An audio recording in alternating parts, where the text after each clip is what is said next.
Okay, so we are officially recording. So I'd like to welcome everyone, welcome Badgers, and again, thank you for joining us during homecoming and specifically this session on cryptocurrency. My name is Anthony Murata, and I received my Bachelor of Business Administration degree with a concentration in finance from Brock University back in 2015. I'm going to be your co-host today, and I'm representing the Brock University Alumni Association. During this virtual homecoming, we have alumni joining us, as we talked about in the chat, locally from across Canada and even internationally, which is great to see. And in knowing this, we'd like to begin today's event with a land acknowledgement, where we recognize the Indigenous communities that originally inhabited the land where we all come together today. So Brock University acknowledges the land on which we gather is the traditional territory of the Haudenosaunee and Anishinaabe peoples, many of whom continue to live and work here today. The territory is covered by the Upper Canada Treaties and is within the land protected by the Dish with One Spoon Wampum Agreement. Today, this gathering place is home to many First Nations, Métis, and Inuit peoples, and acknowledging reminds us that the great standard of living is related to the resources and friendship of Indigenous people. So there's a few housekeeping items I just wanted to go over before we get started. This webinar, including all others throughout Homecoming, will be available for viewing on demand of the Homecoming Hub. I encourage all of you to explore the Homecoming Hub, to follow this session, and to add any events to your agenda that you may have missed, as well to learn more about the perks and benefits that come with being a Brock graduate. And finally, I'd encourage you to type any questions that you have throughout the presentation into the chat box. Simply click chat at the bottom of your screen to access the chat box, and I'll be sure to bring your questions to Don's attention. With the housekeeping items out of the way, I'd like to introduce our guest speaker who will be guiding us through the event today. Today, we are fortunate to be joined by Dr. Don Sear, a finance professor at the Goodman School of Business and the chair of the University Senate for 2019-2020, having served on the University Senate over different periods. Don Sear has a BSc in geology from Concordia University, an MBA and an MA in economics from the University of Saskatchewan, and a PhD in finance from the University of Alberta. His expertise in business and finance, as well as his extensive research within many industries, including economics, can offer attendees an interesting look into digital currencies. Thank you for taking the time, Don, and for being here to share your expertise with us. Please take it away from here. Well, thank you, Anthony, and welcome everybody to this, well, I guess the first time we've tried an event like this for alumnus, and for those of you in this strange world, it's going to be interesting when we come out of the pandemic to see how much of this retains in terms of the process. I know that our University Senate, as Anthony mentioned, chair for 1920, 2021, and still this year, 21-22. I'm probably one of the longest terms serving as the chair of the University Senate, and I'm just waiting for it to be over. But it's very interesting that our Senate voted to maintain, we use MS Teams at Brock instead of Zoom, but they voted to maintain that type of meeting style. And it's interesting that we found that many of the committees, everything went so smoothly, attendance was better on there's about 10 different committees of Senate. And yeah, everything worked so well that it's still, you can see elements of this that we'll retain. Somebody was asking me, Anthony was asking me about the background, and Terry Cockerland. I pulled this background up when COVID first started. I like to tell people it's Brock University, and we've taken out all the walls in between, and that there's no more offices for faculty, but that's not the case. It's just a generic background that I thought perhaps reflected the times. So what I'm going to do, I was looking when I was putting this presentation together, I had started putting it somewhat in PowerPoint, and I realized that, oh my God, this is going to be about 200 slides, you know, because of course in PowerPoint, you end up with not as much material on the page. So then I kept it, and it says as a PDF, and Christine is going to, if she hasn't already, posted the document if she gets that up. And if not, she'll email it out so that you have the whole thing. There's a lot of detailed information I think it would be useful for you. I'm going to do highlights of it, but I thought that I would put together a document that was fairly complete on the topic. I'm going to start sharing my screen. And let me get the right one up here.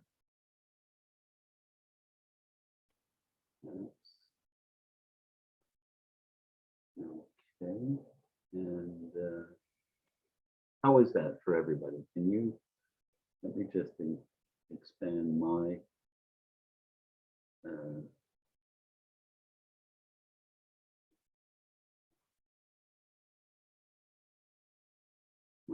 own Zoom. Okay, thank you, Christine. And I do use Zoom now and then for other organizations, but it's going back and forth between them that is a no. Just when I know that Christine's probably sitting there saying, just when I told him to make sure he had I'm just experimenting here. Get a good idea of how to run this. I'm running into some trouble. Okay, so you've got the screen. So I think someone put the title of this talk as learning the art of cryptocurrency. And so I put, or maybe not in here, because I don't think there'll be too much of the art of cryptocurrency in here. What I'm gonna do is, and I'm just as an aside, of course, the Goodman School of Business. I'm also an associate of the Cool Climate Ethnology and Viticulture Institute, because a lot of my research in the last few years has been focused on the wine industry, our local wine industry in particular, although others as well. And so I've got that on there. And in fact, it's going to tie in a little bit with what we'll talk about today, because I will touch on an area of finance that is affected by distributed ledger technology or blockchain that we'll talk a little bit about here. So that's our agenda. You know, do a bit of introduction of terms. I'm not going to go too far in. Bitcoin, bit of history.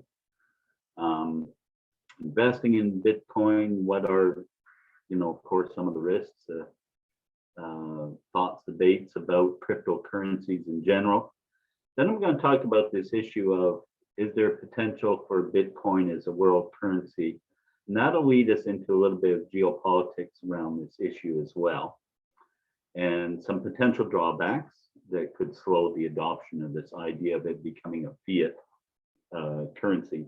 I'm going to talk primarily about Bitcoin, the first of the cryptocurrencies. Then I'm going to switch over to blockchain, the technology behind it. I'm going to talk about where that's having an impact, where it's revolutionary on different aspects of society. And in particular, I'll focus a bit on finance. And I'll also focus on international trade, which is one of the areas that blockchain or we'll see distributed ledger technology has some potential to it.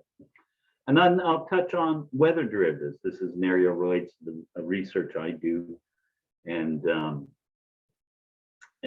potential and what's happened in that area, or what's not happening, and how blockchain might be able to change that situation. And then academic research on cryptocurrencies. I've talked a little bit about, you know, what's happening there, not so much the findings. There's a lot going on. And then in the document, I've got a cryptocurrency timeline for reference for you that is of interest. I'll take a look at briefly. They kind of there's a lot of timelines out there, but they're not all complete. I've tried to aggregate that information, put it together. So here's the cryptocurrency market. This is Bitcoin, of course, and it's interesting. You'll keep this first rise that took place in 2017. We'll keep that in mind as well, because that started heating up a lot of things, a lot of debates. And then as we get into the academic research, you'll see how all of a sudden that became of great interest. And then, of course, we've seen the recent rise of it. There, February 11th, in Globe and Mail, Telsa chief executive Elon Musk sent prices of Bitcoin skyrocketing when he announced that Telsa had invested 1.5 billion US in Bitcoin and would accept this payment for cars. And we're going to see that cryptocurrencies are very much like other financial instruments affected by news or information, but it's very volatile and they're very sensitive to news items. And of course, then we saw a drop and we're back up. This goes up to September 20th. Okay, there is a lot of, in the document, there are a lot of documentaries out there, and I've listed some of them that I like that have go back to 2016, 15. There are other ones, there are good ones, and I've also put a link there for that lists some of these ones as the top documentaries about cryptocurrency. So, you know, in the time we have, we won't be able to do everything, but you know, if you continue to be interested in this area, some very good documentaries that you can catch on Netflix or on YouTube. So that again is in the document. So a cryptocurrency, while a digital or virtual currency that uses cryptography for security, not issued by any central authority, there's a political element to all of this, rendering it theoretically immune to government interference or manipulation, and also the printing of money. And you know, we'll get into a little bit of that. The anonymous nature makes it also suited for some nefarious activities that we're probably that we hear about, tax evasion, although things are tightening up there. And of course, Bitcoin was the first one and launched in 2009. We'll talk a bit about the history and the supposed inventor, which is a pseudonym, Satoshi Nakamoto. So makes it easy to transfer funds between two parties in the transaction. It's great. There's keys for this purpose, and we'll take a look at a little bit of what they look like if you've not been engaged with cryptocurrency, and in particular Bitcoin. Minimum processing fees, and we'll see, of course, that's what has implications for other activities in the economy. You're avoiding fees charged by banks and financial institutions. And blockchain is the technology, of course, behind it. And that might ultimately become, in a sense, or perhaps is becoming more important than cryptocurrencies in itself. We'll delve into what sort of areas it potentially affects. The virtual, and as we can see, they can fluctuate widely in price. There's a lot of hacking, as you may know, subject to over 40 different thefts, a few that exceeded $1 million in value. Most oftentimes that hacking takes place on the trading platforms for cryptocurrencies. You know, many observers, though, still look at cryptocurrencies. They have a belief that it could be something, preserves value, facilitates exchange, acts as a fiat currency, more transportable than hard metals and holding gold, etc. And anyways, I put another link there to, some major scandals that have taken place with regards to cryptocurrencies. Bitcoin itself, the first digital currency came about.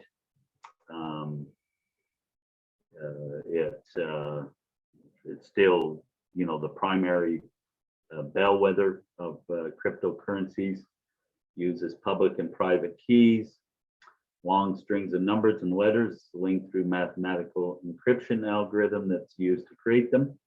There's a public key, so it's similar to your bank account number, and then you have a private key, sort of like your ATM PIN, and it guards your Bitcoins. And looks something like this. This would be a public key. So they're, quite complex numbers, not easy for someone to discover. Now, and a lot of this, I wanted to skip over. You do have a lot of videos that tell you about how it works. In the case of Bitcoin, there were 21 million Bitcoins that were created by the creator. We'll talk a bit about that history. And over time, the number increases. It's now at about 18.5 million Bitcoins out there in existence. And how these are created is through Bitcoin mining, that some of you might have heard about. Involves solving a computationally difficult puzzle to discover a new block, which is added to this blockchain. This distributed ledger technology. So there's, in a sense, a ledger. It's sitting on different computers, and those that solve the puzzle receive some reward in terms of Bitcoin. Was 50 new Bitcoins in 2009, and it gets lower and lower as the number of Bitcoins increase. And so the system is operated by Bitcoin miners who are solving the computational problem, adding the block to the blockchain chain, and this, and in a sense, a ledger, which is distributed around numerous computers, and so very hard, impossible to change, because the ledger is sitting there and updated across a wide platform. So the solving of the puzzle becomes increasingly more complex. 2009, if you had an index of the difficulty, it was at 1, and now it's at 1.18 million. So there should be I think I've got an older, it was 1.18, and it's 23.14 trillion is the index level now of difficulty in solving the computational problem. And you may have heard, and I won't get into a lot of detail about Bitcoin mining and that industry in itself, where a lot of companies established very large warehouses with computers in them, running graphic processing units and computers, and housed there, and of course having used up a lot of electricity just to keep these warehouses cooled. And of course, that's reaching a point of concern within many countries. And as we'll touch on, recently, China is shutting down Bitcoin mining. And so there's a lot at play right now in terms of cryptocurrencies, in particular Bitcoin. So, Don. Yes, sir. Yeah, Don, I was just gonna let you know there's a couple questions in that came in through the chat. One was around El Salvador recently legitimizing Bitcoin, which I think you're going to cover off shortly. Yeah, another one was just whether you know anyone who cashed in cryptocurrency for real money. Do I personally know of anyone that cashed in cryptocurrency for real money?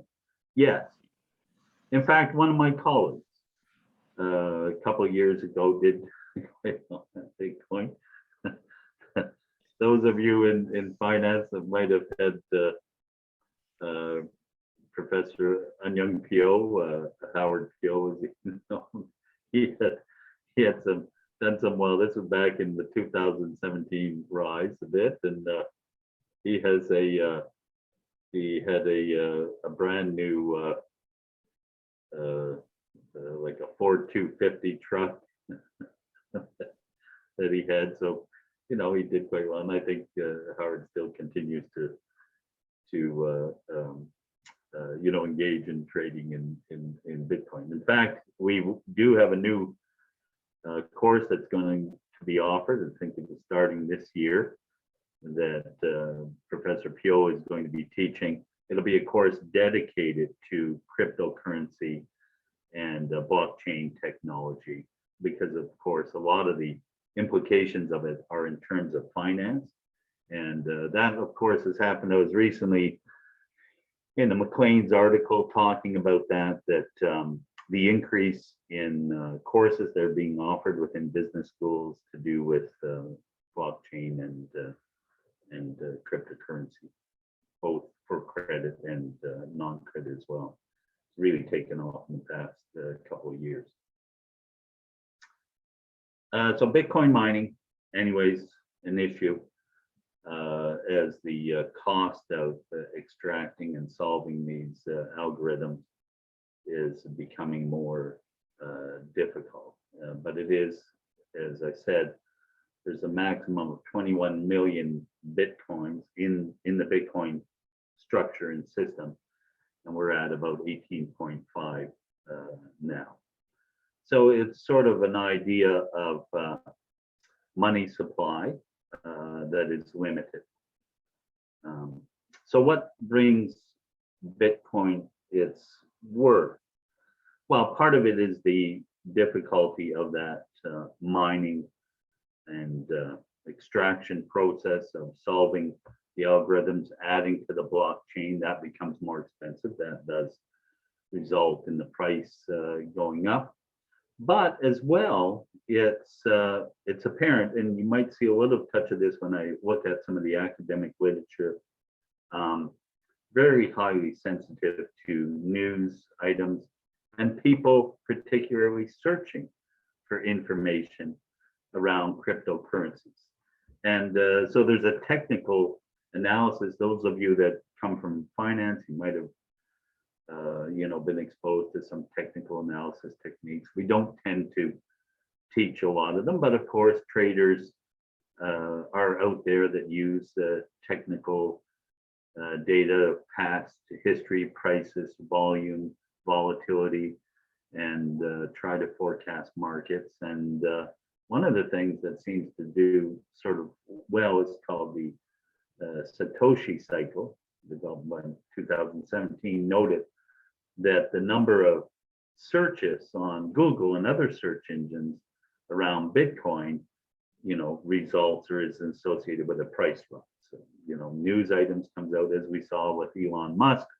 And so the signal here is that it's a very volatile instrument, financial instrument, if you're thinking of, you know, investing in this, and it swings, you know, up and down quite readily, and interest grows in it and, you know, dies off, and the interest of course leads to trading and the price going. So what develops its price? Well, there's an increase in price due to the cost of mining for Bitcoins, in the sense of solving and adding to the blockchain. But as well, right now now we will talk about the use of Bitcoin as a form of currency, and someone brought up El Salvador. We'll talk about that as we get into the geopolitical aspects of what's happening now with it. So just a little bit of interesting history. 2008, paper gets registered. I'm working on a new electronic cash system, fully peer-to-peer, no trusted third party. Paper is available here, and you can see that link. And supposedly, it was invented by someone, a pseudonym of Satoshi Nakamoto. Now, the paper starts, and the system gets run January 3rd, 2009. You remember, this is 2009, so we just come off of 2008, 2007-8 financial crisis, a lot of dissatisfaction. Of course, quantitative easing on the part of the United States, printing of money, bailing out of banks. A lot of people lose their homes, and you know, so we've got an issue there. And so part of the development of the cryptocurrency was a political issue of, you know, we can't trust bank-based currencies. We need something different. That's part of the political element and the supporters of cryptocurrencies. First recorded transaction in Florida, Jacksonville, Florida. This fellow buys 2 pizzas for 10,000 Bitcoins. Price grew 900. If you looked at that now, those pizzas at that price would be worth 0.5 billion US dollars. Something fitting about this coming out of Florida, you know. I don't know if you ever, another thing someone pointed out to me a number of years ago is if you go in Google, there's actually a website for this. It's called Florida Man. So if you put even in the search in Florida Man, you're going to come up with stories, crazy stories of down in Florida. In fact, you know, of course, I have to watch myself these days. You know, I hope nobody's from Florida, but there's one that struck me, and I have to tell you the story of a couple of years ago. And all of the stories, the news stories always start, Florida man does something. And it was an individual that had obviously a drinking problem, and his car was outfitted with one of these monitors that you have to blow into in order to start the car. The Florida man got out at night, obviously inebriated, and knew that if he blew in the monitor, he'd not be able to start the car. So he goes out, it's nighttime, it's dark, and he sees a raccoon. And he grabs the raccoon and strangles it. And he takes it into the car, and he uses the, you know, sort of pumping the body to bring breath out of the raccoon, and he can start the car. He puts the raccoon aside, starts driving, and the raccoon is not dead though, comes alive, attacks him, and he ends up in a car crash or driving into a tree or a pole. So, you know, it's there's always something out of Florida, and it's something somehow fitting that the first transaction using their 10,000 Bitcoins bought 2 pizzas, and now those 10,000 Bitcoin would be 0.5 billion US dollars. You know, would have been a good investment. Nobody knows who Satoshi Nakamoto is. It's unknown. There's a lot of speculation that it's not one individual. It might be a group. There's, you know, the idea that he's born on April 5th. There is an individual in California with that name, but it's not that individual. And so this continues. The interesting thing, though, is that Bitcoin did not start just completely out of the blue. There were actually similar types of initial cryptocurrencies even before that. There's one called Hashcash, e-money, BitGold, reusable proof of work. These you know, were initial types of cryptocurrencies. So Bitcoin built off that technology. It's really the blockchain technology that was revolutionary. Of course, anybody who is this individual, you know, in the earlier years was probably of interest to governments. It's estimated that in the first year there, just using a simple computer, of course, you could do mining and solve the blockchain problems. And so the people that were doing mining through 2009, which was probably a lot of this individual or group under that name, that they're probably worth about 81 billion, if not more, US dollars worth of Bitcoin. So it's an interesting, mysterious start to it. Now, Don, one question that came in through the chat was just, you know, it sounds like whoever Satoshi Nakamoto is, or group of people, they have a big stake from some blocks that were previously mined. But do we know if they're getting any kind of a piece of the pie today, like a piece of every transaction that's done or anything like that? Or do you sense the wealth is really from those initial blocks that were mined? Well, that's what we know of in 2009. Now they may have continued mining, so they could easily be worth, you know, more than that. But they would not be getting like a transactional based fee coming off of it. And that was particular to the development. Yeah. Great, thank you. I believe to be the case. Great, thank you. I'm just trying to get my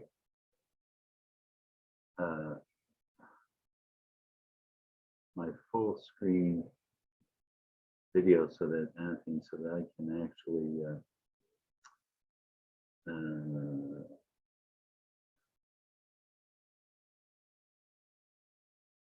can see my full screen and get down to my selection, you know, if I want to start the or stop the display.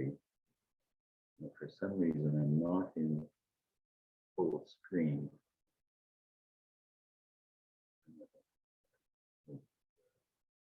Let's try something.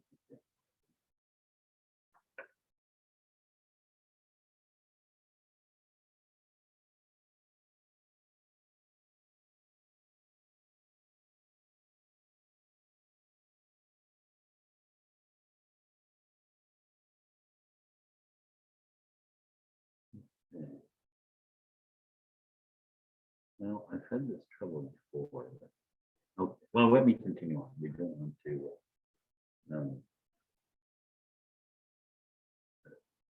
Because where are we sitting here right now? Time. Okay, we gotta get moving. Okay, so what are some of the issues in terms of investing in Bitcoin? Well, taxation is an issue that's changing all the time.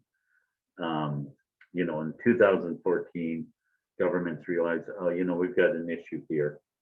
And so the IRS in the States, gains or losses from Bitcoin would be capital gains, or if you're in somehow the business of buying and selling Bitcoins, then it was ordinary gains and losses, as if you had a commodity or a refining product as a business. So that now, and most countries adopted that taxation approach. Now, in 2019, our Canadian Finance Department is looking at what they're calling virtual payment instruments. And so they would look at it as legal tender. And so that's in the works right now. If you think of the taxation issue, I've got a link there for you to, you know, explain what happens in taxation. But of course, as things happened, developed and came along, it was pretty clear to governments that, you know, we've got an issue here. We have to know what these transactions are and we want to be able to tax them where necessary. And governments were a bit behind on that, and you could say still is the case. But it is one of the issues of investing in cryptocurrencies is you'd like to get that straight, for your own purposes. So that there is this regulatory risk associated with which is still developing. You've got security risk. We see these hacks mainly of the platforms, but there's a lot of great hacks and stories, and you can read about those in the timeline that I've provided you with that that make it a little nerve-wracking when you're thinking about investing in cryptocurrency. And of course, anything you've got with these platforms is not covered through deposit insurance as your normal bank accounts are. You do have deposit insurance up to certain levels on those amounts that you have resting, with banks. And of course, it's the market risk. It's this high sensitivity to news. That's something you want to think about. There are, of course, a lot of other cryptocurrencies and initial coin offerings. That was another area where there were some nefarious activities. There's been a number of law cases of people starting up fake cryptocurrencies, having investors invest in them. But there are now, as of December 2020, 7,800 different cryptocurrencies. So, you sort of think somehow along the lines this has to settle down. There have been some that have come and gone. So there's a lot of risks, which is why a lot of individuals, when they are looking at investing, they're looking at the main ones. People have made a lot of money on relatively new cryptocurrencies that have been launched. Is it a real currency? Can I put my hands on it? It's not a real currency, no, but neither is 90% of US dollars in circulation. They are really all transaction records and not actual printed dollar bills. Cryptocurrencies are not backed by anything. The US dollar is backed by gold. Well, US dollars, as a fiat currency, is not backed by gold. 1971, you had the gold exchange standard, and Charles de Gaulle, the then president of France, and others, the US was in the Vietnam War at the time, printing a lot of money, and they felt that the backing of the US dollar was not fully backed by gold, and Charles de Gaulle sent a warship to New York City with wanting gold in exchange for their US dollars, and that led to the dollar exchange standard. The US said, no, we're not, we don't have the gold reserve to give you. And so only 5% of US gold reserves represent only 5% of US dollars in circulation. So there's no differences there. Will governments attempt to prohibit the use of cryptocurrencies? We'll talk a little bit about that today. We're starting to see some of that.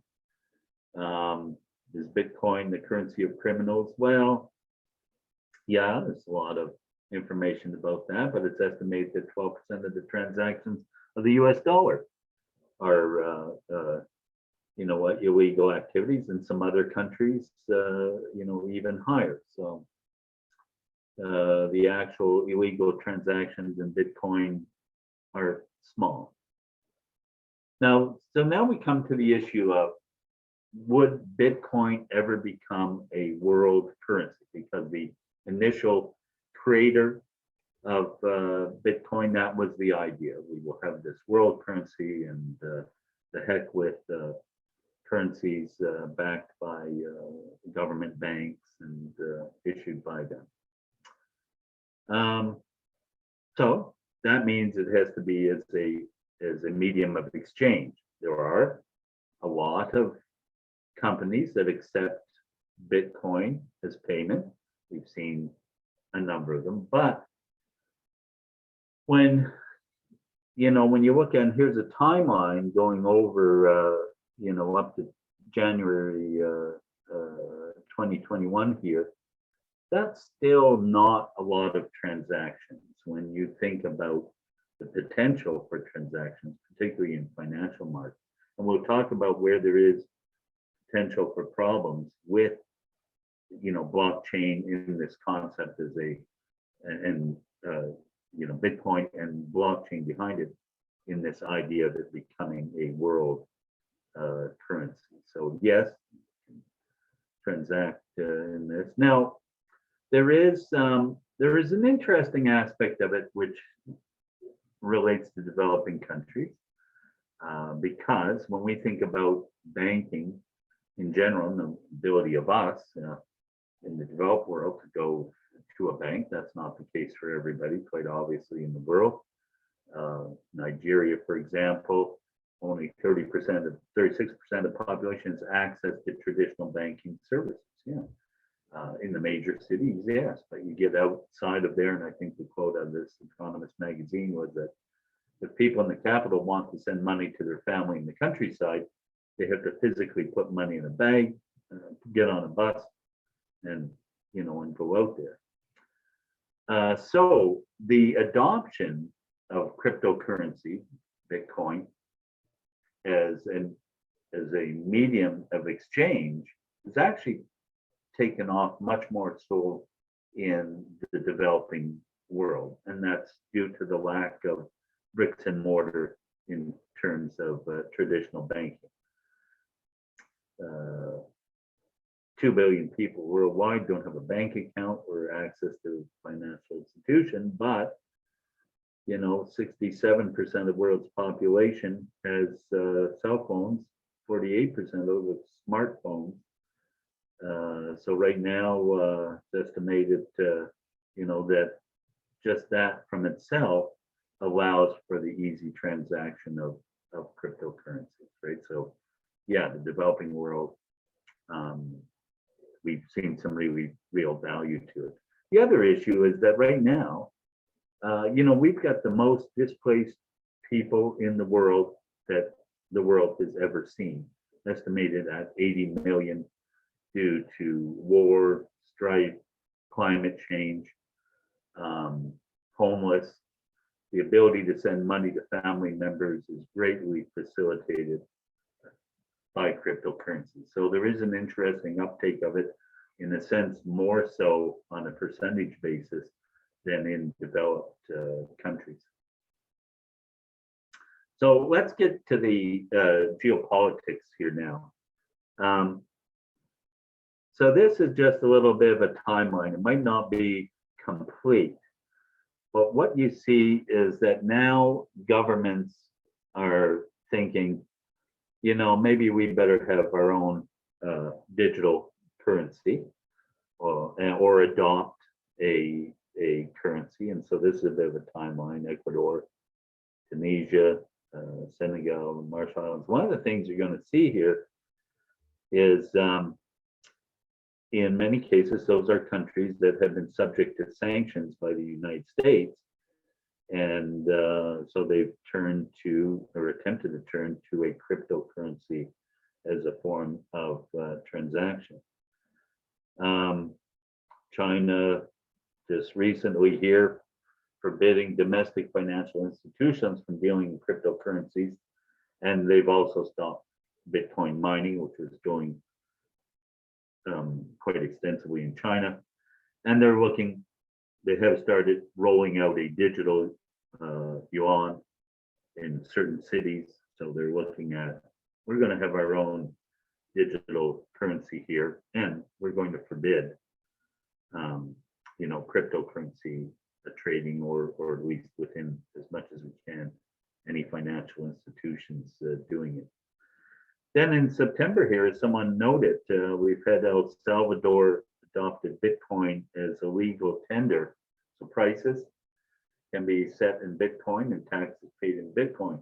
Now, just the past week or so, there have been protests in El Salvador. There's some complexity there politically, but partly it is due to the extreme volatility of Bitcoin as a currency. So individuals, yes, they're getting paid in Bitcoin. They think they're saving up for something, and then they turn around and we see a price drop in Bitcoin that is quite dramatic, and suddenly, the savings that they think they have are not what they thought they were, and so that's an issue.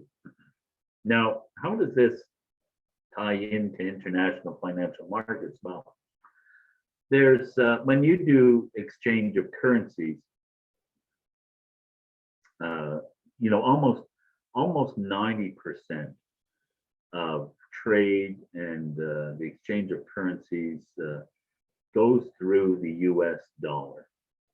So, it's really the world currency. And it does so, a lot of banks financial institutions doing transactions do so through what's called the Society for Worldwide International Financial Telecommunications, basically a computerized system established in 1973. Of course, it's been updated, gone through changes, but banks communicate, just to make it, general, through that system. So what does the US do when it wants to put sanctions? So for example, on Iran in 2012, the SWIFT system, which is based in Brussels, and it has a board that represents many different key financial institutions around the world. They just turn around and say, well, if you exchange Iranian currency through the SWIFT system, you as board members might be subject to sanctions, meaning, you come over to the United States, you might get arrested, and any of your institutions that you represent. So you see, the US controls a lot of that international financial system. And when they put a block like that, that means, how does a country sell its oil? Iran, how does it get paid? Normally would have gone through a transaction, one currency to US dollars, and then into the other currency. And that's how that works. And then that's why you're seeing in this geopolitical issue, countries that are saying, well, maybe we need our own digital currency, and maybe we need to somehow squeeze out the US dollar. So that's part of the issue, giving rise to central bank-based cryptocurrencies or digital currencies. There's some readings there that I just leave that for you if you're interested in this very interesting area of how the world works and what's heating up around cryptocurrencies. So will Bitcoin, I guess what I'm saying is Bitcoin ever going to become the fiat currency of the world? Well, as we saw, now we have that, central governments are looking at this and saying, no way. Things are working against it. Canada, of course, is looking at a digital loonie. This is in a survey of banks, central banks. 86% were conducting some sort of research into launching their own central bank digital currency. So when we're thinking about investing in Bitcoin, it's going up. It needs, transactions. Well, there may be some things that might end up slowing that down. Here's one of the problems too. This whole blockchain system associated with Bitcoin,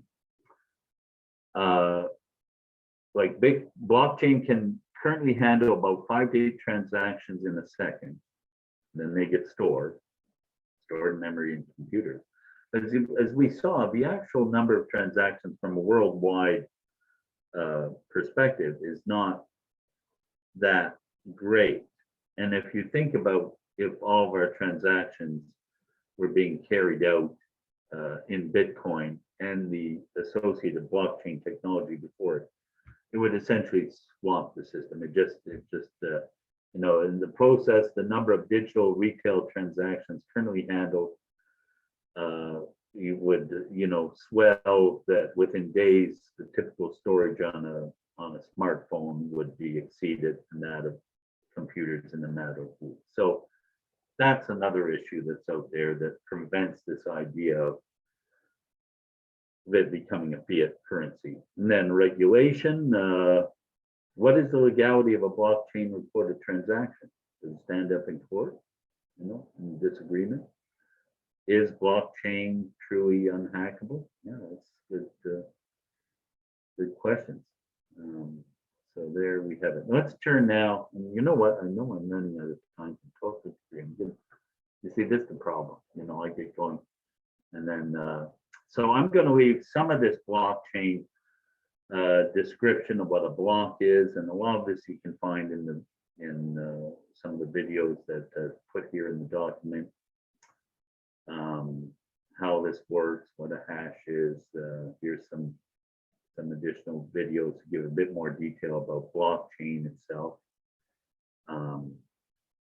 But that technology itself is starting to impact a lot of different transactions that go on, and anything that has to do with data, storage of data, and ensuring contracts has the potential to be disrupted by distributed ledger technology, banking and payments, and has already started. Supply chain management, and I recently reviewed a paper of Italian wineries using blockchain to ensure that the wine that is being produced can be followed through a distributed ledger technology, ensuring the security of food. I think an interesting issue. A lot of other different things that when we think about any industry that deals in data and transactions. The financial services industry, yes, a lot of potential for disruption in terms of lower costs and managing what now goes on in a lot of complex and even hard paper format and SWIFT itself, that international system for financial telecommunications, it is also seeing that there's something coming down the road in terms of equity markets, different areas that can be easily improved in a sense by this technology in terms of ensuring contracts, smart contracts, another term that refers to this. But trade is an interesting thing because international trade is complex. A lot of documentation associated with it, and so you're shipping goods. You want to ensure you're getting paid. All this thing, and you're going between banks of different countries, supplier and importer and exporter, sitting in different countries. A lot of security there and issues, and this digital ledger technology, yes, has some great potential. The first transaction was a blockchain cotton transaction, took place in 2016. One company shipping cotton from Division, Texas to an importer in China. And so to ensure they're getting paid as the ship is traveling, and certain geographic, they cross a certain timeline, then part of the payment automatically takes place, all through this type of technology that has been derived from blockchain. Interesting enough, we had a graduate in 2020, Carter Hoffman. He graduated BBA from Brock, so a fellow alumnus. Carter did the dual degree program between Brock and our partner university in Germany, and got involved in a research study, which I was a reader on for him, to do with the potential of blockchain within the area of trade. And he ended up as an assistant editor and lead researcher in a number of studies that came out here recently from the WTO and the International Chamber of Commerce, looking at the potential for this technology in terms of trade and that. Tell you a little bit about my own research. My own research, number of years, I've been very interested in something called weather derivatives. So they're like those of you in finance are like an option contract that pays off not on the stock market or the price of the stock, but rather on weather indices. So you could say if it's very hot, over the summer, and that's the average temperature is above X, I want to get paid so much for every degree above X, and I'm willing to pay for a contract for that, and it'll pay off. Well, in agriculture, of course, they face a lot of risks with weather. Viticulture here in the Niagara region, extreme cold in the winter, spring frost, another risk. Summer heat might not be all that great. Harvest rainfall, if you're going to harvest grapes and it's very rainy, they soak up water, the sugar level goes down, you get both lower yield and also lower price. So you face these risks due to weather that are not typically covered by insurance for weather. Insurance for weather is usually some devastating peril, such as the hailstorm and your crop got destroyed. Then they have to send out an adjuster, and that individual has to look and see what your actual damages were. Insurance, these things are not covered well by insurance. And so back a number of years ago, the idea of what's called weather derivatives developed. But the problem is, and they are used in different circumstances. The World Food Program, for example, a number of years ago, took out a weather derivative contract in which they would be paid. They paid millions for it. In the case of low rainfall in Ethiopia, in which case they knew that they would be into heavy humanitarian aid, the starvation, etc. So they used this contract to hedge against that. But for smaller producers in that, you don't see a lot of suppliers, someone that's willing to say, okay, I'll give you a contract for that, and I'll be willing to stand and pay for that, because it's costly, it's administration costs, all this. And so that has slowed its progress and its potential to be used. And it's quite, they can be quite effective, particularly where we're facing climate change. These risks have increased greatly. And but now we're seeing some development in that end where it's using blockchain to greatly reduce the cost of administering that type of contract, and provide some value, mitigating risks for individuals. I see Anthony's coming on here. Just tell you a little bit of here's what things look like from the academic side. This technology did not come out of what those of us in finance know about the investment industry, the work of Nobel Prize winners such as Markowitz, Black and Scholes. All this technology came out of academia, changed and revolutionized a lot of things in finance. This came out of nowhere, but it has implications for finance. And you look back in 2012-16, this is just a Google scholar search of the word cryptocurrency. You saw 2,170 results. And now look at the number of results coming up here. 2021 as well, we got 11,000. This is really heated up in terms of research. I just, put some things in there to give you an idea of what people are looking at.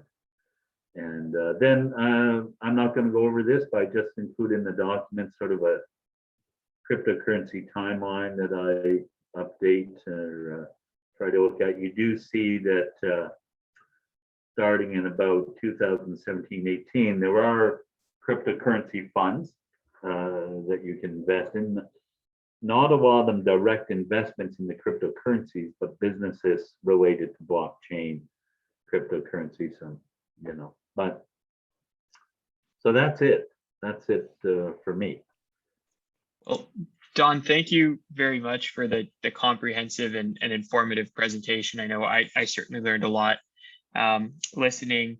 I also wanted to thank all of the alumni for joining. Hope everyone got some good insights and information out of this presentation. I know Christine is making sure that this is going to be on the Homecoming Hub. I think it's already up there. And once we finalize the recording, I believe we're going to look to get this up there as well for anyone interested in taking a look at it, or perhaps those that may have missed it. So thank you everyone for joining today. Don, again, thank you very much. Really appreciate you taking the time. Thank you, Anthony. It's great to see our alumni, and it'd be even better to be seeing them in person. For sure. Their homecomings in mind. For sure. Absolutely. Okay. Well, thanks again, everyone. Take care.